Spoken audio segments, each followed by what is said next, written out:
Hello to my wonderful listeners. One Family TV ole mutanale nan kotenke mbadingolo ikafu meyo ko King Sport atele moti meyalon ko afintida nan de adiamuta moyde meyalon ko ole mumman sakundati de bat anata diamu kula men yalon ko ole be sundin Gambia banko nin kandini watin kono sako ko meyalon ko ole mummo fanintide adiamuta ku jamala de barmbe audio nin tala mba natilal yenande kendingo do fanam be jede meyalon ko fanam fintida de adiamuta tandi ko ako hadamadungolen fisiri wallotide ako modol be je men yalon ko ako to lapatio me yalon ko lam UDPT wole men ke woli adiamuta ku jamala de me yalon ko mba audio nin tala mba natilal yenande oto mbadingolu anna audio nin tanni lamoyani hakilola mbadingolu kani ilamoy ani jusola de. Assalamu alaikum mbaringa minul melbe gabe mel diaspora ngal be kontal tunal kontona alad bar mel King Sport manine rek ngamul be kondo njang nga his excellency president Adambaro nga kondo mbake anal pete dum be manine rek jam ani maskula doglal be honorable Usenda bo kontona anala pate mol be be manine rek jam ani ngambe dum tumal be political party be kondo mel be gabe bako kan yo nga concern solo la diamula direct to Mr. President nga ni ko basolo because bolva be lono noma yo sungulo mem panda kunu na insabolo dinar malam intel ngoje so akira ni ko bari kabria funye because na Mr. Nkodamento anila korda tema fensolo biji yo ala bro solo menan ko mum tañolete ako krenyi ni ko dani balfati yo mbe Mr. President lafta nga kacha banko la kola do ñu audio inshallah mbe wala fo señu audio soto ini la maskula do kulal be yo Mr. President ku ñol be banko kan jamu be sharing ñu ko sifalla yo ñu manke foloti do kala Westfield ani do friendly wala ngeen talol pro be tangi ata jang indi pro be fata e parlamento pirol to yo Mr. President ko kunning be banko kan definitely speaking akike constanti banko duni fem mu banko duni la constanti italien ta address la italien ta ko ñu stop la yo ñi birol to ko ni mbokata ji ko do men ke tar ñi birol la ke siale efite e ke kas mo ni jamal duni birol ñu kon yo hana man ke gambete dunya be biten mol katale ke ñeb birol kan mol katale ke ñeb bises dol kan hana amerika jam lado taring akikale bar banko ikatale ila security banko masala ke security banko tiwla masala security banko ni la ñameng mi la fa jël fray sénégal kat mo jama bije ima understand mbansa de police so la kelo ne birol bundato police to kino la mansa de so la kelo ne birol bundato mansa to kino la bar mansa be security la birol ñadi de biro men bebe gambe banko kan Mr. President avec close sending avec close appel from biro men bebe gambe banko avec from biro be yeta lansino renew ibete lansino renew biro men bebe banko kan gambe banko avec from right now Mr. President ya simbo sotole ya make sure biro be la banko kan biro iba la banko kan abe surveillance camera ni soto biro ñunto biro be da surveillance camera soblale ila biro lito wala mu do ka CCTV camera biro be da soblale o man kanyang biro ñana security soblale bundato biro ñana security soblale bundato kan nin camera be je that's not enough camera ñanta terra ñameng ndafa jere fulo nin imina kam biro to imina biro face la directly itinda biro la buna itira mo to ko itinda biro la kamera ñete mutalale ni na biro la bulbakar la kamera ñete mutalale ni na biro la marakar la kamera ñete mutalale o bekra tout kamera tri kamera ti o le da set la biro ñato fulanjango na be plantero biro la koma plantero bije kamera ñete trajere mais ko ni mo ba kan asamto no again kamera ñete biro kono inside biro ñin kono ni dinda biro la yebunda rek kamera ñete face la biro ñin kono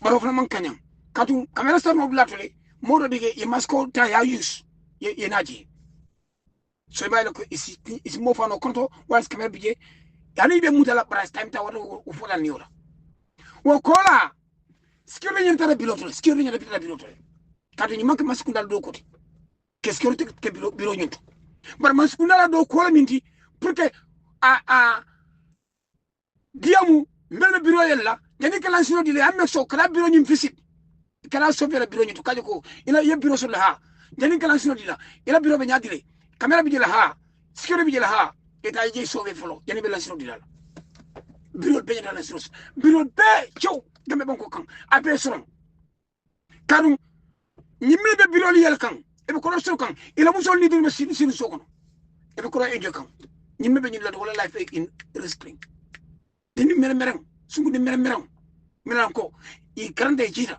e do ko la e be di balba e be fanto do kan ngamu sol jil mi an ko be ikra senegal ma yol ikra lato ka defa waf ñin moke monsieur president biro min bebe gambe banko kan abe strong abe chow abe strong biro ni be la sino riñula hana rita suna say me fele jang biro ni be la sino riñula say mo be la sino riñula amek so camera tare biro ñinto ni man camera son soto hotel biro kana yele yaro qualified pour que ko falunk kan moni transfer kan na ite camera ke no biro ko te biro security ina security ke biro bunato kan security moy tare je membe ke kananti ataro security biro bunato ataro sirim biro bunato nem mo la biro kono aya jibe alam na kera aduna nyama bije nyama abit ay tarje wa tal biro fa even biro fan kono asano biro fanole karno biye ikolek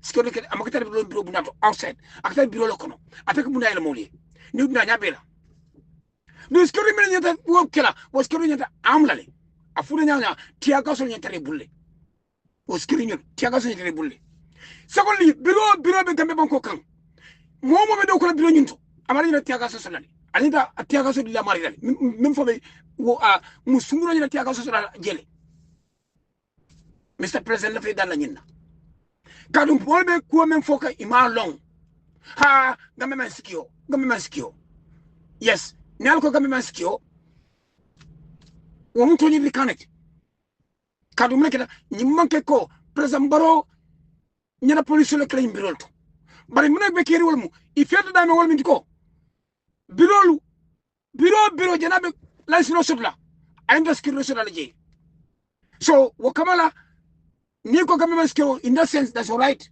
but I manke ko like okay ni ko ha maskuna mantal do ko no yes is maskuna blame wala karuna kada inde ni miro sudla but Gambia is developing country amake advanced country developed country America jang ni workshop ibe workshop sala fida workshop fang e me fida workshop kan tenga je na company na company la fungo nyi kona ni ila depo nyinto na yad nyinto defa fita wo subo kreje sanji saba 3 years yani ke lansino yiso pour que wa bumbelo nje ye funki ni na ya sauver e kavuno ala nyanda nyi granya kala karuna kala fita wo subo nyinto ya mexo all the security measures ya solo wo subo nyinto ya mexo ya usoso je ya mexo ya jonko so je jonko men fana sinata ya mexo kiola jonko musolo jonko ya mexo nibe tulo bondila tulo dina burra damen ya mexo fem bela suta je camera bi la bela chow abe ni camera banta ni konto bulba mara sample abe camera bi je o kola ina la sino dila ya sa pour operate ngo mo mon be biro la gabe banko kam sa present ital mun Gambia la feng beti ital mun Gambia nyatun koti nko afu gale ko sain ko bila mo ya biro so ko be ko kay ala be soro chew biro be soro right now be soro ala fu ko alnana o nanta kenu la maybe o be kala because abe kala mole kiti frot bari membe kala mun diko ala mexo ala biro be ko ala time odi la 2 months biro be 2 months biro nyanda fungo sala skiru so la inde camera krenye camera company be gambe banko kan mena ke camera fix mo la blato ati ban bureau be ni daso ni bureau mi masura la soron 2 months ala dira 2 months bureau man camera so je maskere so bundato ala soron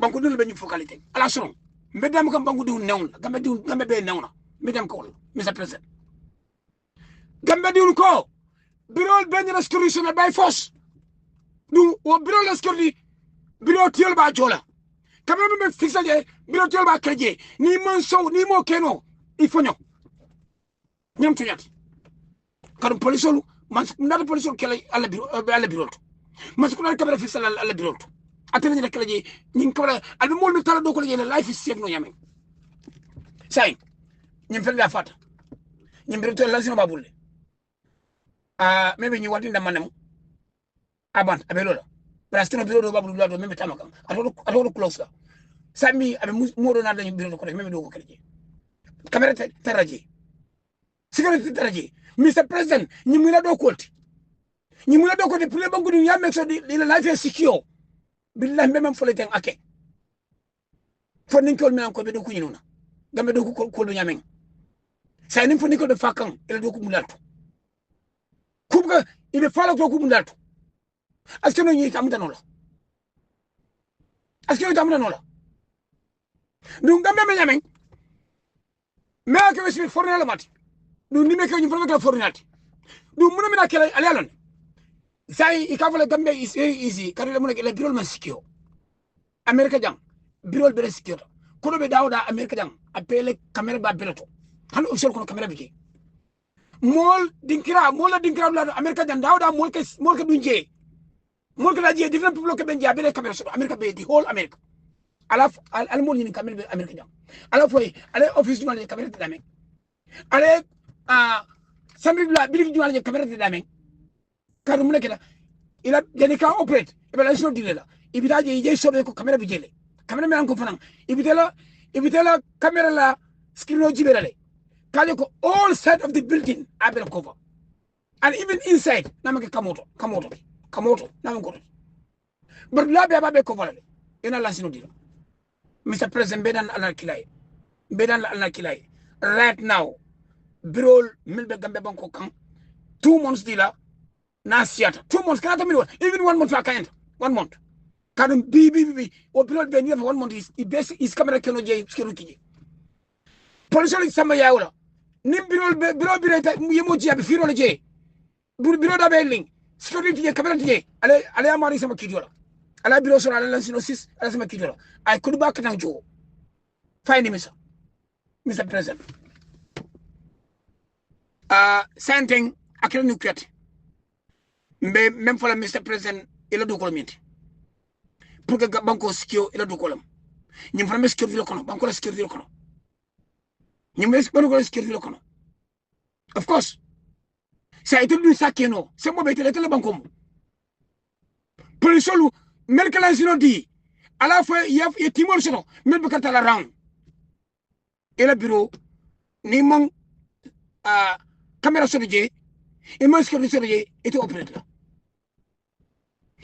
nia fang smart ni kando bi David Daniels ila security bono jele within some time 2 days sivalteng abe off ila so security not la je wati security ni mo biro da yelta security tara jele musoni jarabi duna ala security na duna nyola entra na buna la security na aton ko male ask you ala ngoke Mr. President ni ndam mo siako rek mbedan alal kilay itele tamu gambiati ala itele niveau gambiala ay kamelo fon gambena ko fon be kafetama gambe diw la security is your main concern and wala ni kele main concern nantu mo lo gambe men sikio banko to le kuyala du franto le kuyala mo me foka siata politiko wado sika njaw kumbal be nekla politiko ti anya ko politiko fanan ila right lam bar sa be men fola jang pour que da yele ni da tuyelling la jinota mo be bloko ciaw tout monde wal ngo Mr. President nin tam tekis bon tel bi billahi wala tan ni be 1 month bol di all bros 1 month mba non so ka sero ke bilol be nda security solale ila piloto di mo o security tara ni biro nyano biro do ko 24 hours bar security tara 24 hours biro be security tara jele di time la biro operation time abisa wala fojani biro close la skir be tere jele bar camera biro be camera so le camera fanan albita screen no nyinto camera monitor screen no nyinto ale make sure ka ajibe all side of the bureau have a cover all the leaking sides most you know them have a cover Mr. President medan la ala kira Mr. President medan la ala kira nyinko mole bam nyinko mole it's very sad for ninko tala do ko dini mere ata do ko I said man fa malo fam I don't even know dini mere tala do ko afarje ala do ko la fala wot amanda fiala amanda kamaro noma amanda daga pati lato ala do ko dulak very sad Kewandi ta kafa wonyam Mr. President duka ngirani melbe blame kan dolbe keri belana tambola bil mola momo inde blame na 100% kado hanama gambe is a developing country is a developed country to develop kanne ni CCTV kamera sol sane ibas adakan surveillance kamera sol sane ibas kana Gambia ibas kana Gambia wotamo masoto but security will be Gambia nko Mr. President ni mantra bolale ci fokono amanta bolale maskunal ci fokono birol tiolu kabri yalla ko do ko bije camera security ni tara jele amanga ni birol demande Mr. President den kiral bi jele France security ni tara lameng amanga birol demande mbebe fele jang hani shopping center sol inde security sol essential ni security sol essential gas station abe ni security sol kan essential no be kering security clinic ko sol membe banda bari kono kitar men kanje andres kero sala je essential ben skero sala Mr. President ciao birik balu abe na skero sala ni bitik bal ben skero sala abe na sala kono bunda be dawda abe na skero sala kono bunda dawda abe na skero sala abe ciao Mr. President du ko ngedan Allah kiray Poke ba sai mulida. Ibe to kala keseng. Me to be le to kala keseng. Ibe political nya koto. Kadu sande nyilbe kala work talk of the town. You kala kala kila please. Itel sak abun no mulkam. Ila banko security. Kadu nyumanke maskuna be njola. Biro tiol itel nda jola. Kadu nakala itel biro yele. Ibe ko suru kanji. E kenyi sungulo jokko men. Amanda me 6,000 7,000 amanda mal. Ila ikejo men 6,000 7,000 amatambola yani obonde 6,000 7,000 dolbi am amatambola bara hanala serve 10,000 atambila yani obonde afara irinda wonde tungulo ko sungunde meron kam ide se wordati afa ko rodina ko bedina ya mutade ko bedina le ite la hajola ya sidi je ite la hajola yani obonde Keseng yani buni keseng itade la jolo ito ko bokolo enjoy kam ibar muso o de dingo nimmen tata ayo kang de nyaajo de kan isi fanfa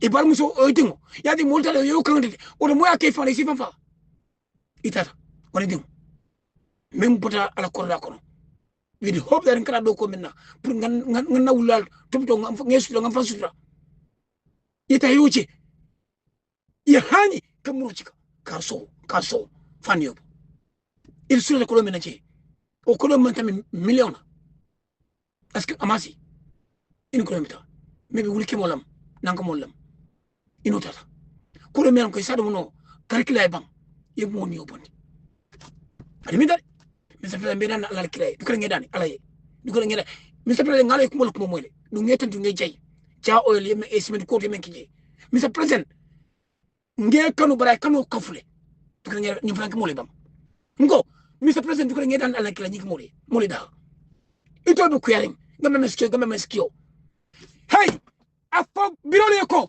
al birole be so mi sa present birole be so abe so chow camera man tarji abe so security camera di security atikala ko ibe security man kala jede kawet yede kadu most na security officer mutaje ayati agas ay boy bar camera bi sita kan nin kristo be loring adi moy mask abaka na balako ni mokunde abe sen balal aba man protocol na be biro kono dum biro ni kala nyamen biro be ni na wero sudlale ne biro yele bunda me mela o tarelli bar biro be ni da wero sudla bunda to o fana kafje ni mo be kono to itajela bo ni mo bande bajira de sikuru kitalo o bunda to anya bela ngo Mr. President biro ina wero soto biro kono number 1 ay kamera so number 2 ay sikuru so number 3 e ba flo kis bolo ko sena mispira ko nyama ndanga foy gambe kudin ko gambe be ko yakko nyama ndimbe mono la biro soron il faut bi sola mel lafta kala wol mel mol value e mol kanu wol bakra biro be chaw abe wero soto ina wero soto me anko ne buna bayene wero me taraje ni mo ba kannan biro to ikaje secrétaire lo nje na mo hina kannan me anko aado ko nyim ayanya maskle go am kamera muta abe biro soron buna soronal abe aksunu tala même batin nanding oto dum la biro ko say kadu dolbe kering ngalon kamera bije ibaka ne kena foji ni nyakan yetarna ko oy baske fe use biro la mod Mr. President ke do ko ngena na Mr. President ni ke do koti sai mula di ko be kule ki kanyun ko sai teng ake sai teng gambe dum la foje gambe dum be mbe dam ke be nawul iko biro be abe kamera soto abe skori do soto même que la weroti glace do abe kamera soto biro be kambe banko kan ake Mr. President do ko bunal be même be ke ko do kundi akabeto nimme maka ala do kundi buna soron momo maka buna soron kanu mun keda nin ku kele yakable president ha kambe man skio america yoleke wala sai buga america bank robin abota america kam bank yaro america buga moy kambe bu labe skio biye kam biro kar america yaro buga moy sai no buga moy sai alaji baro tamu woli wutabo kambe de keringa me banko america jam hani wadul skio fa ko le ko sikile wade kefa bar kamera ko be tinyale abanta ni ba kana skio kan ye nya mura akabe halt akabe loje alam let kaje ni ya criminal on ye nya mura ba walen kan ni kilo wala si bunno bang yes this camera imutale ye nya mura be skio walen kan membe bule mo malo so Mr. President bedan ala kila dukore plak ni ka be dune belen ki kan ponyim foy dukore ngedan Mr. President aka sign ni ko ko ibi sa gambe be dahala ni modin kur mo furu mel mo la mo faka se be dahala. Assalamualaikum warahmatullahi ta'ala wabarakatuh. Baring Gambia nolum baring banku din ko mo be natale bi nyintile bulola diamo bisiaring bari UDP nation waito pour kana kadiamu modantan na ko to damanding yo nsafo membe ko mo saba controla yo mo sabo controlling be diam la min nakola wala mo Seku Bajajo NPP la min tamba APRC aning Panjay Grigara yo be follow la même follow la wala mo Seku Bajajo di Sekuba alisila alala Sekuba alison tonyala alisila alala ngo politiko manke indiko inyanda ka fani yale fo politiko mu tonya folet bara manke fani ya foti ha nyimera man ko dal alkal ko to na bukala fisata wala yirwana because nin sata o yirwata umata la furindi ya wako wala kankula bar hanne menya teta isonno mo sasata i kuranta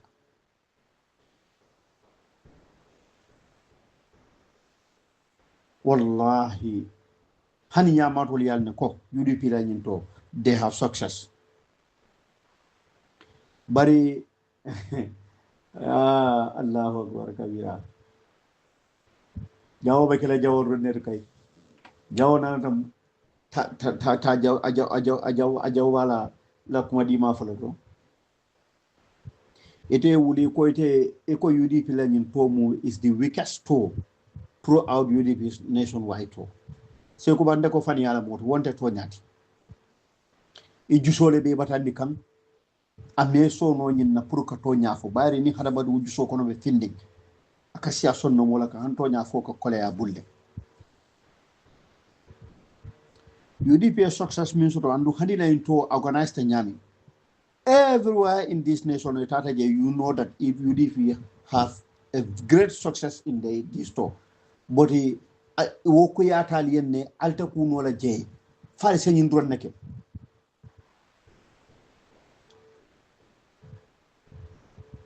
al kadol analyse le alla political party la al analyse la min tambo ka ente dia malo e follow mena men follow kadu wala political party is already dying so ite mu jawole ti ton ko alkal ko to na kala fi sata wala yirwala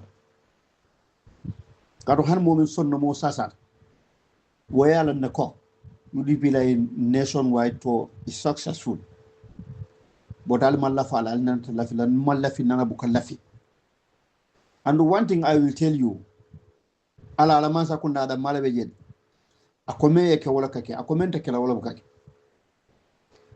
bar summa inshallah ni ala sonta 2026 will be a victory for UDP Seku Bajaj ni ala sonta 2026 will be a victory for UDP. Yes. The ala sonta 2026 will be a victory for UDP. Afelbe kuma kensen fo minato liye bambola bari al dalta wala. Fani afo bukali malu kuma kensen fo bukali sila abuka sila ala abukal dew abukal dede.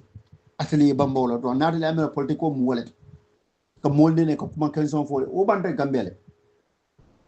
Ibe do ku kaso ibe wala kala mol yaaji politiko ko ibe kuma woni dingo ibe wala tan la mol la nafa mol yaaji barko kana ka mol sonno mo sunya wata mi daga me politiko to le say ngalal fandan that's all time politics adol mo ko new generation new era mbe wala to mol tambita wala mol yobula la koma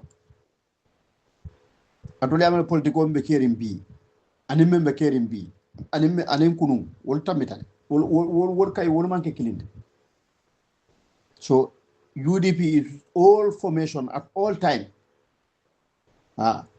atol man lafi wala don bari Seku Ba okay Allahu akbar kabira harama wala fisir wala yata harama wala dato jawata bar harama wala fanan ka kuriyal heka ku nyen nakuma kawla harama wala mo jamfan tumati Seku Ba jaju Seku Ba bari se mira ilayin ko en dimile fombe damin to fom man kala no Seku Ba nte mira Seku Ba hani suto kelinnamu nga suto tamo ke ne te Seku Ba jaju i fombe je ila politiko babron alkalo ya dumi sulata tala je nta ya sika ngi sambaje fala bu nyaw santo olunga kuma jama fueje akoy ndoke ntolnal fama nyul ka football okay yundum ntemu ifama la dinni walti akoy ntel kala atel kala ata tabi e wotum la bu nyaw san par Seku Ba wol woni bi manke kilinde hada madi wala fisir wadde ata hada madi wala fisir wadde ata Seku Ba barngata sabe duma simbe duma boye kale buda e kale buda be fetan na bar bobi nala alhakatu kuma kawnya man ka kawla foka atelier men mira ala be men kala ala le wolo atolo kay atolo kundinnati ala la ko ko al man kalam do men kala banni ala sonta inshallah summa inshallah rabbi wallahi man sakallanki man sabuñarum UDP man sakunda abasin lay bankon kan 2026 kar UDP ba bamore tonya da malako ntol buka monene nafulla ko ditam bulu ntolle foarate banko mobete bari nka to nyaade tan ni molla sama no buka mo forcer buka banko la nafulta buka fon fenki fon la nafulon ko le bondin na jibo kon na o dala sol men ke ka funyuma ala tento kan nsafutano molma nga tonya e tandila no baratel be men tatol yamira ko duniya baluba banna walla bari ita se kuba o kay ite fe o fe atole tare man sakunda to drone hanne aton gambe dingul bebe banna bar ndanko atol kal dala so kal laji bokon al ñom mo jawolu birin duniya lo tanam nanji atol le banku di jawol kolo mo bu kabula ñako no mo bu ko jebro par se kuba atol man jara fenna sama fenna la ite ni la ni analyse four mo mi yalon ko lo fanante duniya be yalon ko se kuba ila ignorance ko la expose is exposed ila ignorance wala exposed. People think that you are very silly. It more very foolish somebody that. Sekuba Jani. Ha. It atolla ignorance. Atolla ni analysis of on kala ignorance. Akawre tan di banku di wala albal wal expose kan gamba di wali. O toluman jara fenna alta jara fenna. Ha. Al man jara fenna alta jara fenna. Bari ngata 2026 mbo kono law sita nadi ata ala inshallah rabbi wallahi ala be banku dum rasula from this government ha ni bodo de na lamin tambala ko lamin tamba ete do popularity te kawle ñini banni be popularity ñinna ñini tonya kan lamin tamba la fani afo siata ye fanke ko beke ye fanke ku be landindi ko ite fama belano imon fenne kalamude te man kalamuta fam fenne to ite fani afo drong imon kalamuta fam fenne to fani afo kola lamin tamba ake ko fanke ko ay fama belano ay fama belano ite muneno baratul malon ko atul ka gamenu la ko lel jepindal fanna di mo al ke jutundal fanna surtal lele because atolu ali hakili mal nafa ali yamna ko ala hakilo al nafale al kalba mulle nafale al hakilo al mal fan nafa no al hakilo la sana famu nafa atalla ko mbala falti e ko mbere ko to dal boga so ala boy ba ko tolla balla min tamba diam date te da ite man diamo soto nyanta men fala UDP ma you people are very ungrateful bari yalon taka dimba bu kasisi yo bay taka dimba abu kasisi yo bay ka joyo dum bara bu kasisi yo bay fatol seketan ne drong yalo hadama do nin mo hadama do lakkon nante ya be siso kono ibe batala le drong because nyimban kun kam be political party ni la sa coalition ola ila sa success le foye ka fu UDP lam UDP ka crowd o men findindal bu ka findini no e ka crowd o me organize al bu ka e ka organize nyami la tol la bu ka organize no ila meeting oli ka me organize no al bu ka organize no. Who are the people to come and compete UDP? UDP a competitor to Linda Sota in Bangkok, wala mu NPP. As far as we are concerned. But you people, the others, no.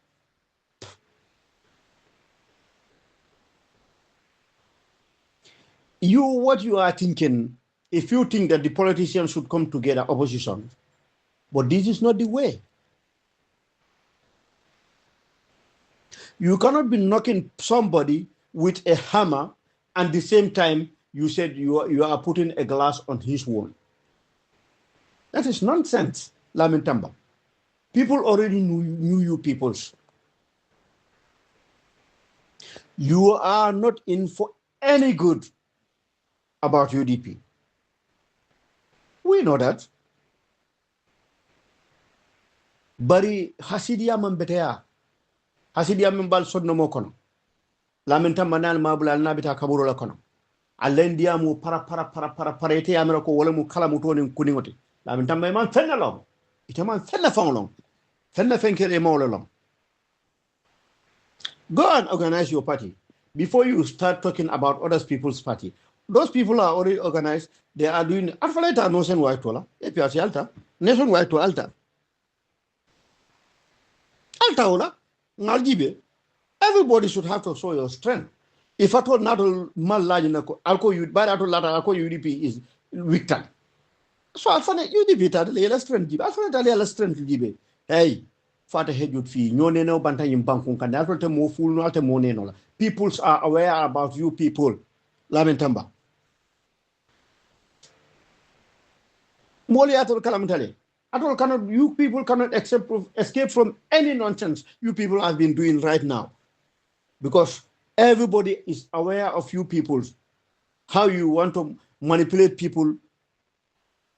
Everybody is aware of you people. What will Tamitale? Keep your words to yourself. UDP don't need your advice. Go and advise your political party where you know every day and night there is a chaos. People insulting each other at social media, people attacking each other, people reporting each other to your so-called supreme leader.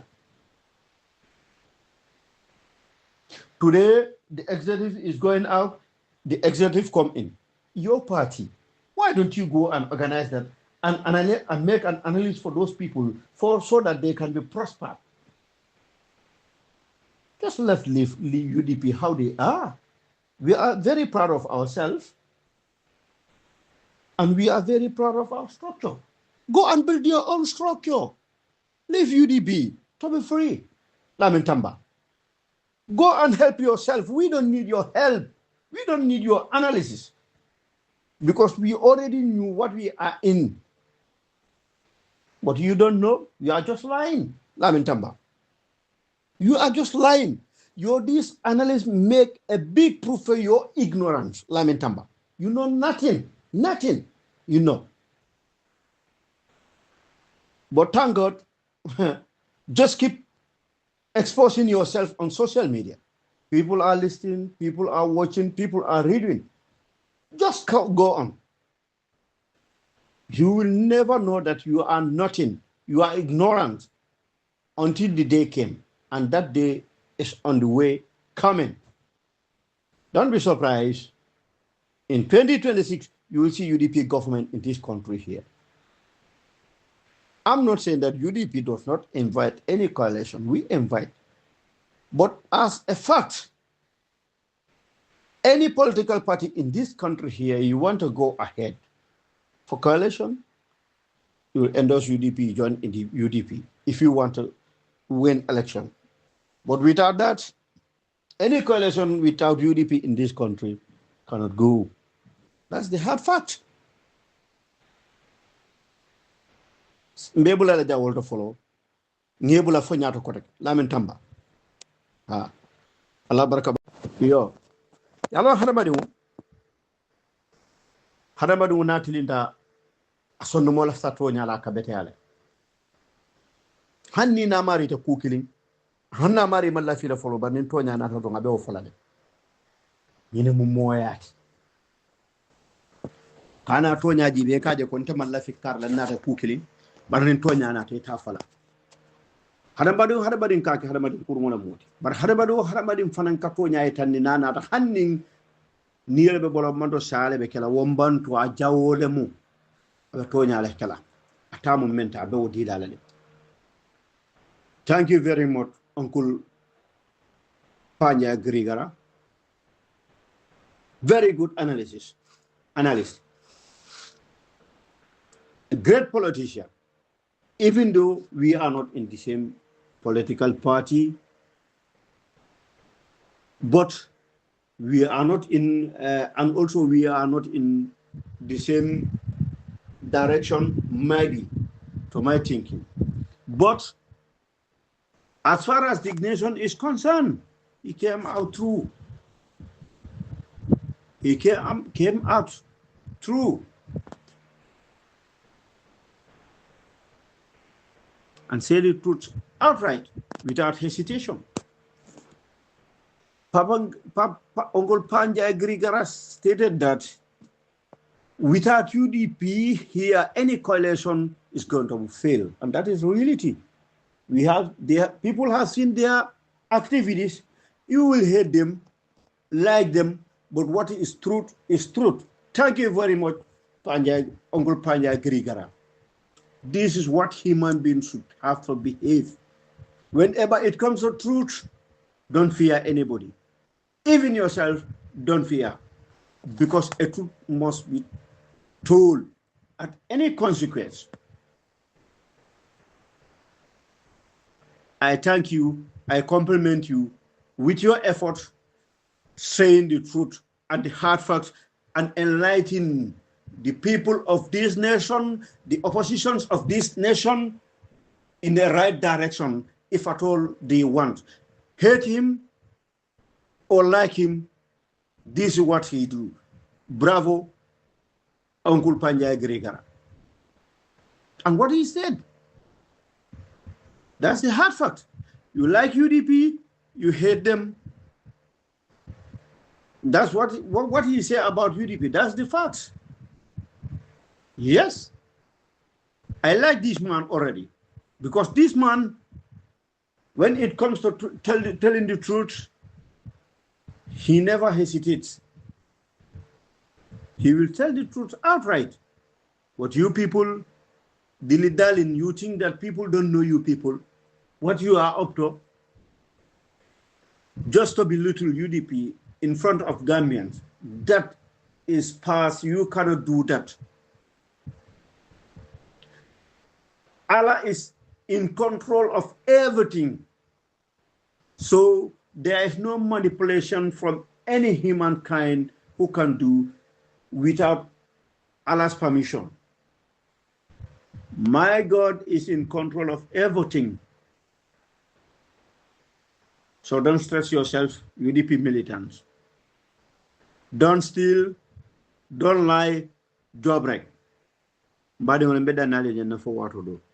Ala baraka baki al badi male Ibrahim Mindi. Ni audio la ala sia. Ala sia faya futa fanyi moli na audio moy. Ha. Mbina na audio la ba ya menten sanyi hakilo tu molto. Ya e kama nyame wonta xana mo kenne ma nyati.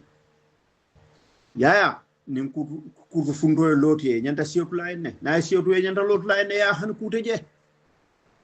Hadamba dingol min sababu tak ila fisamante yala.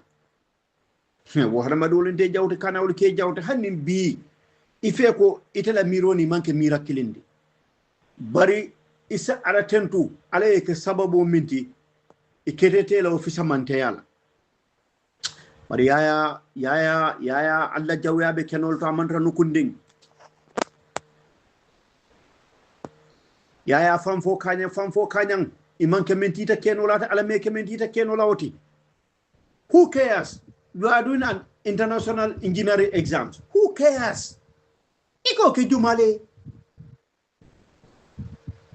Who wants to know about that? Nobody wants to know about that. See your ignorance. You always me. That person is not a good person, it's a bad person. That's what you are, Menten Sanyang. You are very bad. You are very inconsiderate. You always consider yourself. Nobody else but you. Do you think everything is about you? Yeah, Menten Sanyang. You really think the life is about that? Thinking of yourself alone? No, life cannot go like that. Let me tell you something. Yeah. What has changed? Yeah, you don't know what is going on, but you will know. Just carry on what you are doing. I always want you to talk every day, because whenever you talk, you expose your ignorance, your illiteracy. You say that you have knowledge, but that knowledge does not serve you as a good human being. I don't even know whether you have knowledge, because that's what you categorize yourself. But I don't think that knowledge even serves you to be a great human being. Because if you are a knowledgeable person, the way you talk, the way you attack people, and the way you respond people, the way you belittle people, and the way you push your own ego, Sandan, that's not a good habit for a good human being. Yaya Menten Sanyang, learn your lessons.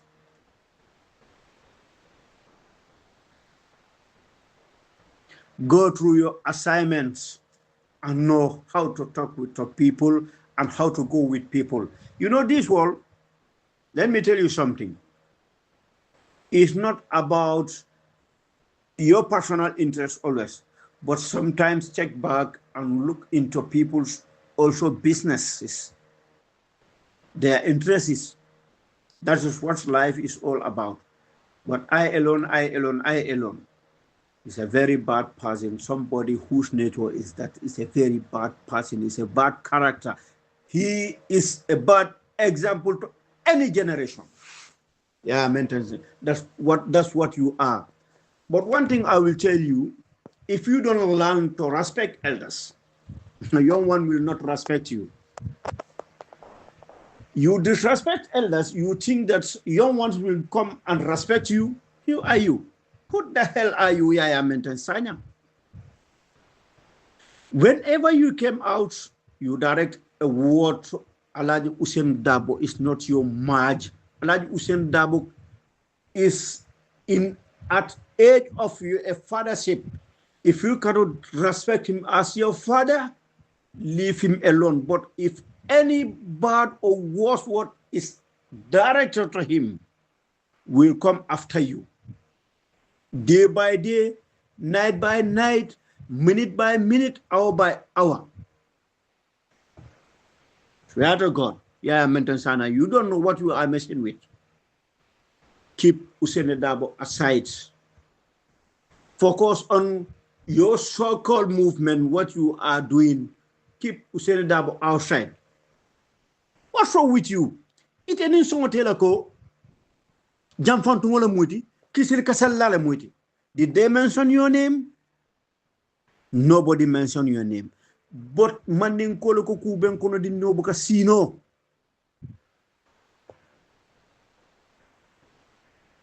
And no manding koloko kumo munisino tiniabula kabale walling.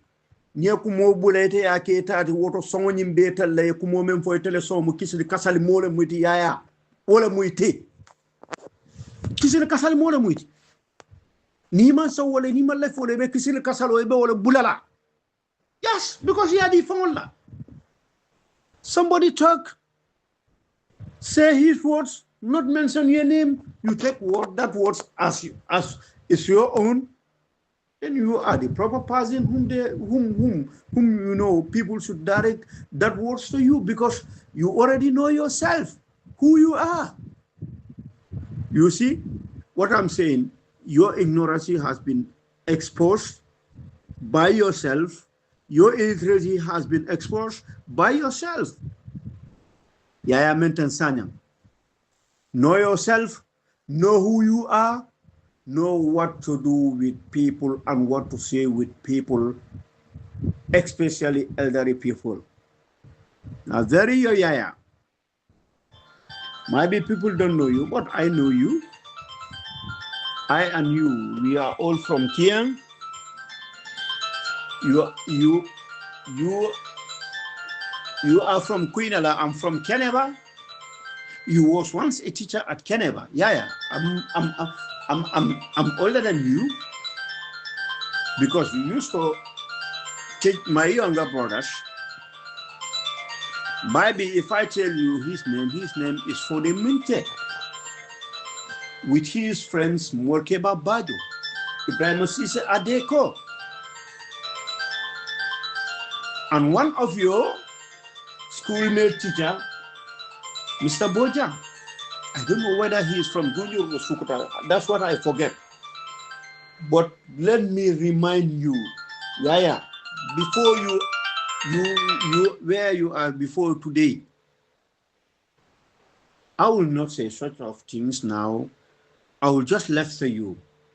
Either you come again and respond to my words. That's the you will hear words which you have never expected, that somebody knows those things. Period. This is my last word for you until you came back and attack people. You know, not malabon to Kadia Mue, Jani been able to attack La Kotake, Yaya Mentensanya. Ifan Kalamon, Ifan Long, Ifan Kalamuta. ke ba dibi kono lora ni mo me kalam te nyante fan kalam tale ite ya lo ite mum menti mo ya lo ite mum menti men kadi ya mo ya yelo na beda nyanal mbadi mo fo wati